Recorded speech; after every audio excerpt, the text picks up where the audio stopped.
Dylan Arthur Fortman. The boy in the boat didn't hear her, nor had she intended for him to. He was oblivious to everything. What could he hear inside the shabby rowboat tethered to the willow that grew at the river's edge, except the singing of the current, the slapping of gentle waves against the sides of the boat? As Gayle watched, Dylan flipped a fishing rod over his shoulder, then brought it forward, flicking his wrist to cast his line farther into the river. Despite her annoyance, she winced as the rod jerked and stuttered, and the line flopped just in front of him. She had seen her son practice this maneuver over and over, yet his movements were as awkward as if he had never held a rod.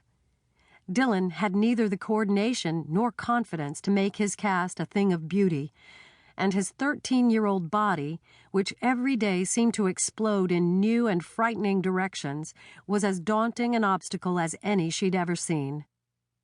Now that she was almost to the water, the rowboat no longer looked like one of the toys her son had sailed across mud puddles as a toddler. Afraid she would startle him, she raised her voice just enough that he could hear her words. "Dylan Fortman, what are you doing out here alone?" He turned, and the boat wobbled alarmingly. In the early morning light, his face looked pudgy and unformed, his eyes heavy-lidded. "What are you doing here?" She had too many sons to go on the defensive. Sometimes she thought it was a shame Dylan never had the chance to trap her the way his brothers had. She reached the bank and slapped her hands on her hips for emphasis. "We have rules. One of them is that you don't go near the river alone." "But I didn't make that rule. You made it. I didn't get to say a thing about it." "That's right." She picked her way across uneven ground to the tree where the boat was tied. Wedging her index finger between loops of what was, to give Dylan credit, an expertly tied knot, she began to loosen it so she could pull him to shore. "I'm fishing." "No, you were fishing. Now you're coming in." "You ruined everything." She ignored him, resorting again to years of experience. She managed to untie the knot, although by the time she was able to pull the boat to shore, yesterday's manicure, one of her few indulgences, was a casualty. "We'll go over the rules while you're my captive audience," she said as pleasantly as she could muster. "You don't come down here alone, you don't go out in the boat alone, and you don't disobey me, then try to make this my fault." "Well, it is your fault because it's a stupid rule." The boat was close enough to the riverbank now that he could jump out, and did. She moved to the edge and handed him the rope, then stepped back so he could finish pulling the boat ashore. "We can always discuss a rule," she said as he went through the motions, then retied the boat once it was out of the water. "But we don't discuss a rule when you're in the middle of breaking it."